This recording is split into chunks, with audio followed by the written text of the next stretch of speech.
Bueno, les cuento primero qué es RELPE, que es la organización donde yo estoy, es la Red Latinoamericana de Portales Educativos. Esto quiere decir la red que agrupa todos los portales oficiales de Latinoamérica y el de España, en realidad. Debería ser Red Iberoamericana, pero bueno, sucedió así, quedó así. Esta red empezó hace 10 años, cuando en realidad había muy poquitos portales, 2 o 3. El de Argentina, el de Colombia y el de España, creo que eran los únicos que había, con la idea de que todos los países pudieran tener sus portales. Por suerte en ese momento teníamos en esos países y en 2 o 3 que acompañaron la iniciativa, ministros que veían la importancia o el rol cada vez más fuerte que iba teniendo la tecnología en la educación. Como bien dice Carlos, es un tema que se viene discutiendo hace muchísimo y que a mí me pone los pelos de punta cada vez que escucho lo de nuevas tecnologías. Entonces, un poco la red se creó era una red de portales educativos cuando no había portales, se creó con el objetivo de que todos los países pudieran tener sus portales. Objetivo por suerte se logró y hoy por eso somos 23 miembros y fue cambiando tanto la red como los portales. En un principio eran páginas bastante más planas, bastante más de información, como diarios en algunos casos, como repositorios de noticias o información de interés para los docentes. Después fueron siendo repositorios de contenidos y ahora está pasando una tercera etapa de portales donde empiezan a trabajar como redes sociales, donde cada vez más empiezan a ser redes donde los usuarios puedan compartir y puedan subir sus contenidos y puedan compartir o bajar contenidos de otros y no solo lo que sería la voz oficial, digamos, desde los ministerios. Esos cambios tienen que ver con distintas cosas, tienen que ver con que Internet va cambiando, con que las necesidades van cambiando, con que las políticas van cambiando, pero también, por supuesto, con que esta inclusión de las tecnologías es cada vez mayor en los sistemas educativos. Esto pasa particularmente en Latinoamérica. Yo no he visto, si bien busqué bastantes razones explicadas de por qué en otros países de Europa o en Estados Unidos no hay planes como estos de una computadora por alumno o planes así masivos. A priori tendría a pensar que tiene que ver con que no es tan necesario, porque en la mayoría de esos países todos los chicos tienen una computadora en la casa. En Estados Unidos, por ejemplo, hay varias experiencias de uso de tablet en la escuela y los chicos llevan su propia tablet. O a principio de año en la escuela les dicen, este año van a tener que comprar un iPad, así que destinen $500 para esto. Escenarios que en Latinoamérica no serían posibles. Y bueno, tiene que ver además con todos estos años de políticas con un fuerte contenido social y fuerte contenido de inclusión. Pero la realidad es que nosotros hicimos hace poco un mapeo de todas las experiencias. Si entran al sitio de RELPE, que es relpe.org, van a ver que hay un observatorio donde está ese mapa. Y Latinoamérica es el lugar donde más hierven las políticas 1 a 1, ¿no? Casi todos los países hoy tienen algún proyecto de este tipo o están considerando pilotos o distintas experiencias. Sin embargo, hay algo llamativo en esto, y es que casi todos esos planes fueron pensados desde los presidentes, fueron pensados como planes de inclusión social, no como planes educativos. Fueron pensados desde el derecho. Hay una frase que Silioni repite mucho, que es no me sale ahora exacta para citarla, pero como los derechos no se agradecen o algo así, que la dijo un chico en uno de los actos de entregas de computadoras. Y fueron pensados así, como políticas de inclusión social. El derecho a acceder a lo que acceden los que tienen mayores recursos. Esto implicó que estos países, como en particular los 4 que tienen experiencias más grandes, son Uruguay, Argentina, Venezuela y Perú. Uruguay, Perú, Argentina y Venezuela, si pienso en el orden de implementación. Los ministros, casi podría decirse que se encontraron, si bien formaron parte de las decisiones, pero con planes pensados desde los presidentes, o decididos, mejor dicho, desde los presidentes. Con sistemas que por supuesto no estaban preparados, porque una particularidad de los sistemas educativos es que en general, no se enojen con lo que les voy a decir, pero casi nunca están preparados para nada. Casi siempre hay que pensar y repensar y hacer el análisis del modelo del plan y nunca se termina de avanzar. Entonces, se encontraron con las máquinas en las escuelas o con las máquinas en camino, teniendo que pensar qué se hacía, teniendo que pensar cómo se trabajaba. Hace 2 años hicimos una serie de estudios, uno de los cuales lo hizo Karina León, que está acá, otro lo hizo Germán Escorcia, Pedro Gep, todos investigadores reconocidos, viendo qué cambios había en las políticas y qué cosas estaban haciendo en estos países. Y en general no demasiado. O sea, como por ejemplo una de las preguntas que se hizo fue, bueno, ¿qué cambios había en los modelos pedagógicos a partir de la inclusión masiva de computadoras? Y había como una pregunta como mantra que se la hacíamos repitiendo en todos los ministerios y en las escuelas, que era, mostrame un modelo pedagógico innovador. Entonces lo que te contaban es, no, pero los chicos producen videos y los chicos participan más.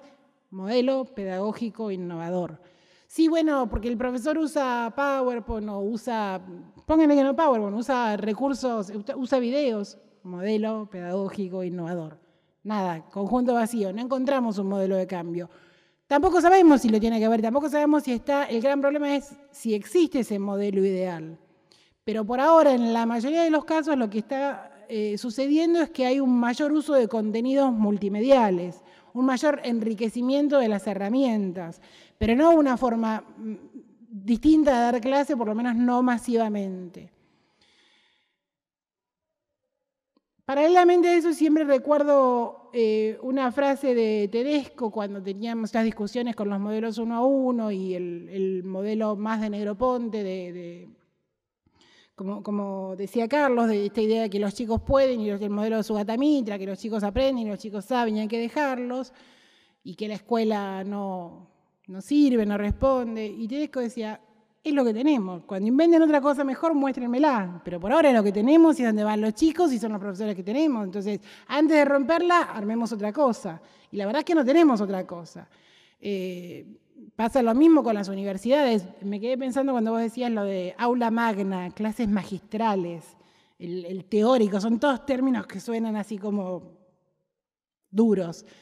Es lo que tenemos y con esto tenemos que trabajar. Entonces, no querramos súper inventar el gran dispositivo, porque entonces nos va a pasar esto que decía de, mientras vamos pensando en el súper dispositivo, van pasando más generaciones sin tener los cambios. En muchos países otro de los estudios que se hizo fue el de formación inicial docente. ¿Qué se estaba haciendo con las tecnologías en formación inicial docente? Bueno, todos ustedes estarán al tanto de la discusión que hay en estos días en Ciudad, porque no se está incluyendo la materia de tecnología en los bachilleratos en general, en la secundaria, con el argumento de que lo que hay es las parejas pedagógicas técnicas que ayudan, que son de soporte, digamos, a las materias, lo cual es una cosa distinta. Una cosa es enseñar cómo usar la tecnología en las materias y otra cosa es dictar clases de tecnología, clases de programación. Entonces, bueno, ¿qué se está haciendo con esto en formación inicial docente? También estudio hicimos en casi todos los países de Latinoamérica. Y la verdad es que es muy poco. En los que se empieza a incluir, no quiero generalizar, pero digo, en muchos de los países, cuando se incluye tecnología en formación inicial docente, ¿qué se incluye? Office, o herramientas, digamos, de escritorio, uso de Internet, lo que sería como una alfabetización básica. Los chicos que hoy están haciendo formación inicial docente tienen entre 20 y 25 años. Ya saben usar todo eso. No necesitan que nadie les explique, como si necesitamos nosotros que nos explicaran o que nos enseñaran. Yo tengo todavía en mi casa el cuadrito de la Fundación Banco de Boston de haber hecho el curso de WordStar 1, 2 y 3. Entonces nosotros sí necesitábamos aprender eso y los comandos para copiar y pegar. Y entender qué quería decir copiar y pegar. No, los chicos de formación que están formándose para ser maestros, no. La formación inicial docente no está respondiendo lo suficientemente rápido a ese cambio. Con lo cual, los que van a ser maestros dentro de 5 o 10 años no están preparándose para ese mundo de 5 o 10 años. Y esto es una preocupación que nosotros tenemos permanente sobre qué pasa. Porque en esto que decía de la inclusión masiva y después la omnipresencia de las TIC en todos lados, hay un término que usaste que no me acuerdo, que era la tecnología está por todos, la que se usable, wearable, que los chicos tienen, y en la universidad más todavía, vienen a la clase y están con su laptop o con su celular o lo que fuera, o con la tablet, y tienen un acceso permanente. La tecnología está en todos lados, y eso tiene un gran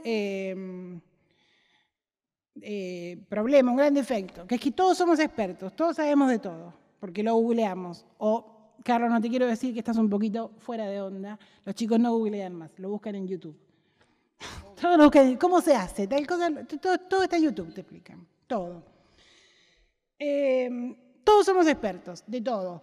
No les quiero decir la cantidad de médicos que ya tengo, de médicos así amateur, que me han dado todo tipo de consejos de lo que debería hacer con mi pierna, si debería ponerla para arriba, para abajo, si debería ponerla en salmuera, si me tendría que poner tal crema o tal otra. Todo el mundo sabe. Todos somos taxistas. Mira esa propaganda de Walmart de una madre primeriza que le dicen, le tenés que dar pecho cuando pide, no, le tenés que poner horarios, tenerlo con UPA todo el tiempo que quiera, no, UPA pero con cuidado. Bueno, así hay 12 temas en los que todos creemos que sabemos, que son educación y medicina. Como todos hemos ido a la escuela y como todos tenemos un cuerpo, todos creemos que podemos decir cómo debería ser la educación. ¿Qué pasa con los maestros? Y que los maestros que trabajan 4 horas y que no saben nada y que tienen esas vacaciones larguísimas y que entonces ¿de qué se quejan? Entre otras cosas. Y de ahí estamos a un pasito de la consabida pregunta, ¿son necesarios los maestros? ¿Hacen falta los maestros, los profesores, los docentes en general? Si los chicos con una computadora descubren todo. La abrís en 2 minutos, ya saben cómo la tienen que usar. Volvemos al caso de su gata Mitra y el agujero en la pared.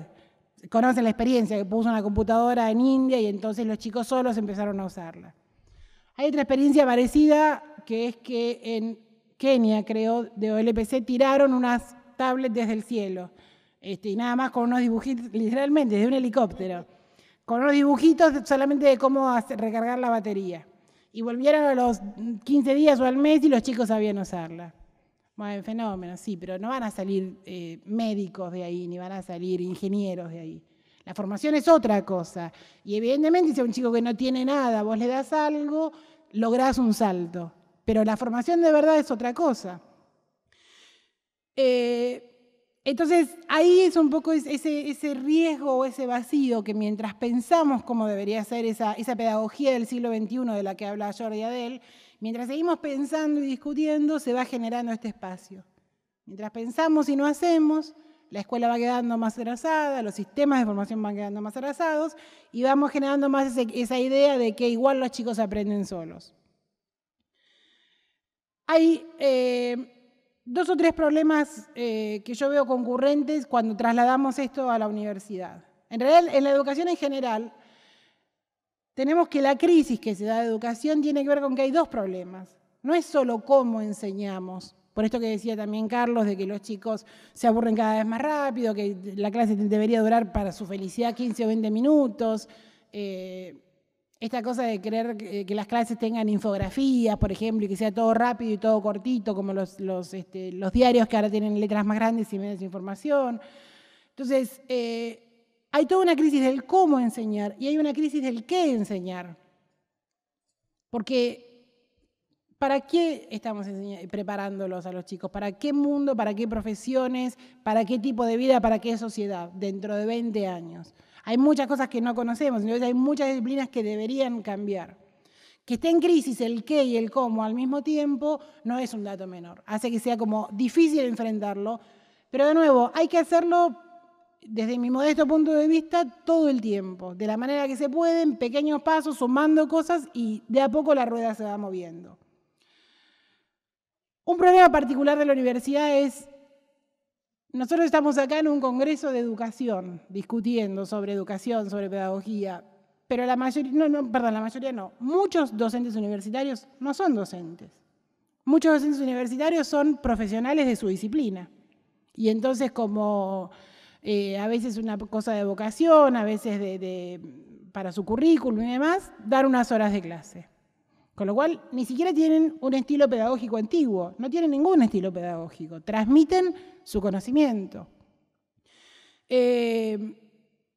La mayoría de las clases están basadas en un lenguaje verbal y discursivo. Alguna vez se usa el PowerPoint como soporte y con los mismos contenidos, pero no se usa una clase más enriquecida, sino que es una clase más tradicional.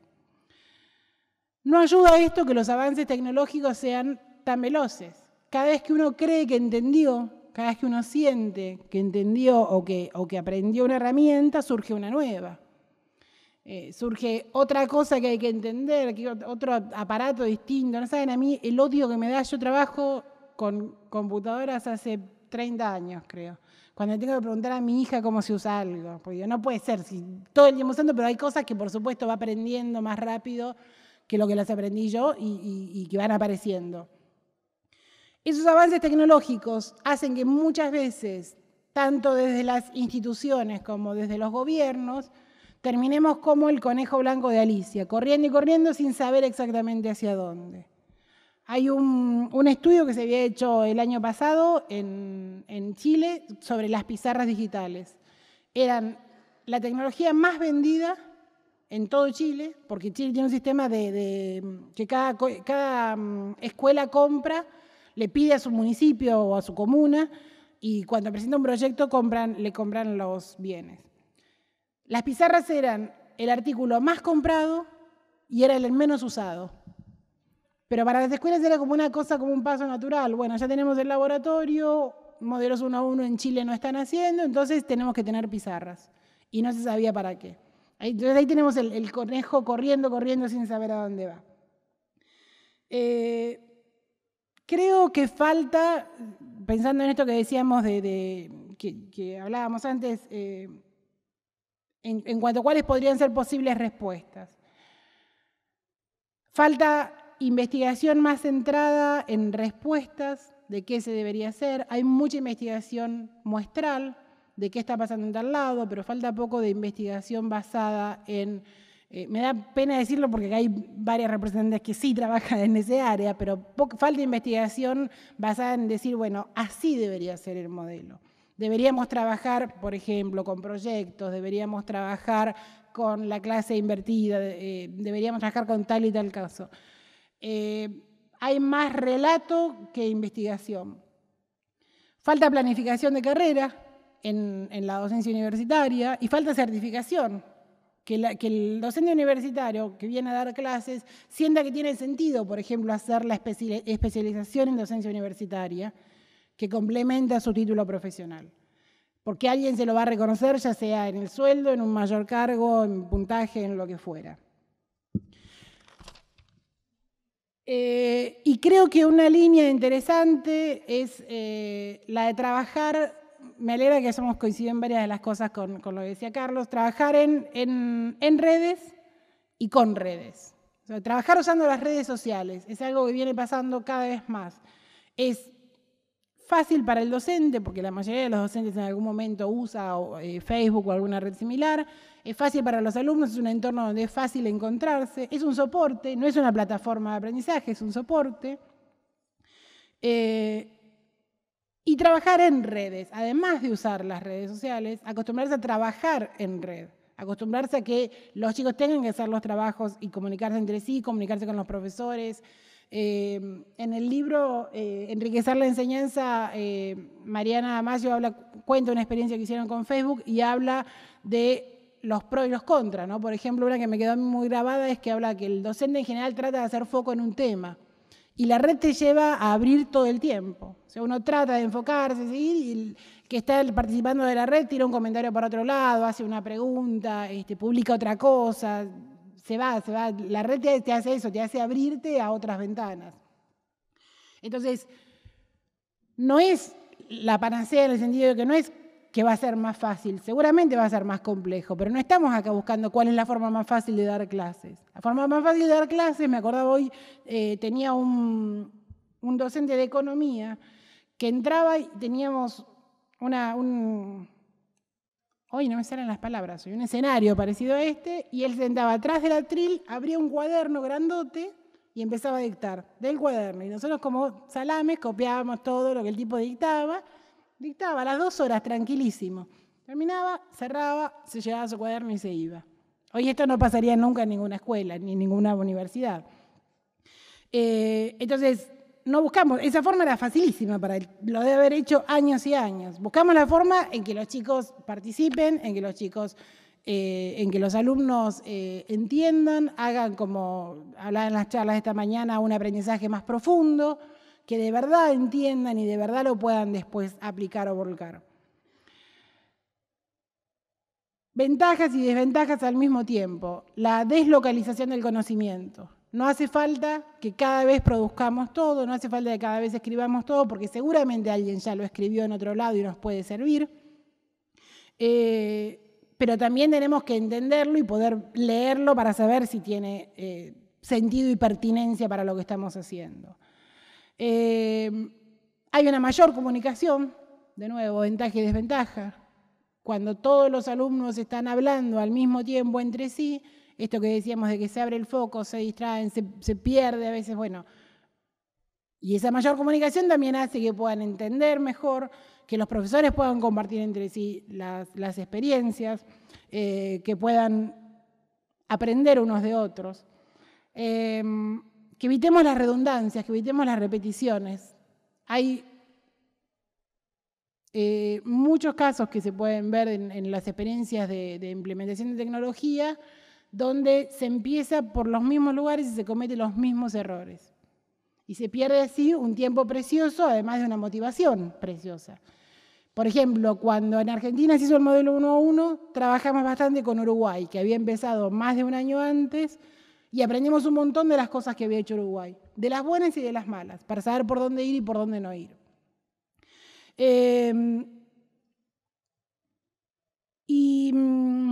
A ver, acá no veo lo que escribí. Perdonen, estoy mayor. Ventaja y desventaja también. Si trabajamos con las redes, cada vez necesitamos menos equipos. Entonces, la carrera tecnológica o los avances tecnológicos de las empresas pueden importarnos muchísimo menos. Necesitamos Internet. Eso es una desventaja también, porque no todas las escuelas y no todas las universidades pueden tener Internet de calidad para 500 chicos o 5.000 alumnos, como tienen por ahí una universidad, conectados al mismo tiempo. Les diría que casi ninguna en el mundo. Tengo idea que en Japón están empezando a hacer eso. Pero no hay forma de que, por ejemplo, en Argentina las escuelas puedan tener una conectividad de 100 GB de velocidad, porque no hay Estado que pueda financiar eso. Entonces tienen 4 GB, con lo cual las aulas se turnan. Un rato está una aula, otro rato otra aula, y van trabajando. Lo mismo pasa en Uruguay y lo mismo pasa en Venezuela y muchísimo menos en Perú. Pero tiene la ventaja de que no necesitamos tener grandes servidores, no necesitamos hacer copia de todo lo que se hace, digamos, todo lo que podamos trabajar en la web, trabajar en la nube, que es lo que permite trabajar con las redes, hace muchísimo más económica y mucho más sencilla la implementación. Tenemos programas que ya los han probado, lo mismo todas las redes que se hacen con Ning, que las han probado miles y miles y centenares de miles de docentes. La red Edmodo, que también es como muy popular en todo el mundo y en Buenos Aires entiendo que la usan mucho. Entonces, hay alguien que se está ocupando de la plataforma y que esa plataforma funcione y que los recursos estén ahí y haya copias. No tiene que ser un problema para el administrador de la escuela.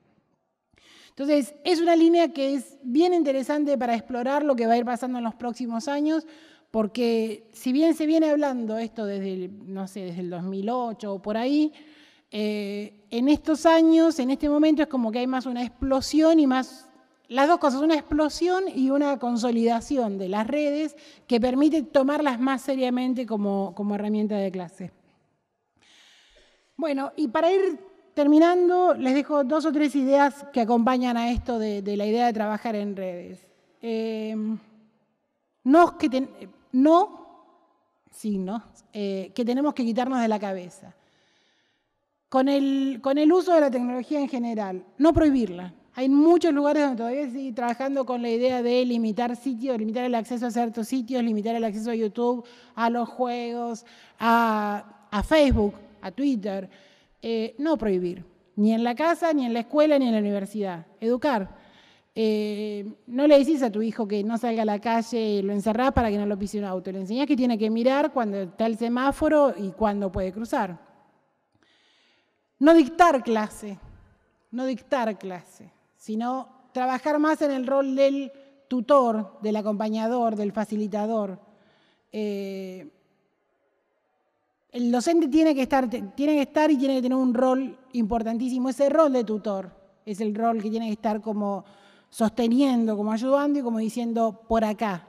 Yo hoy estaba viendo un video de Sugata Mitra y un par de los específicamente estuve viendo de los que hablan de esta idea de que se acaban los profesores o que no hacen falta y demás. Y pensaba en algún punto, no quiero que suene soberbio, porque yo estoy acá abajo y Sugata Mitra está 700 escalones más arriba y a él le pagan, por ejemplo, de TED para que diseñe la escuela de futuro y a mí no. Entonces, no quiero que crean que es soberbia, pero pensaba si no hay como un nivel de ingenuidad en esas ideas. Cuando uno dice que los chicos aprenden solos. ¿Aprenden solos qué? Y entran solos a la red a ver contenidos desarrollados por quién. ¿El discurso de quién? ¿La lectura de quién?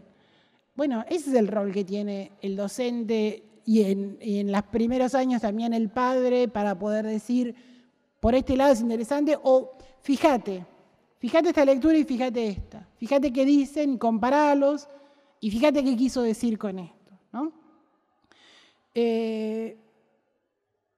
Y finalmente, no igualar.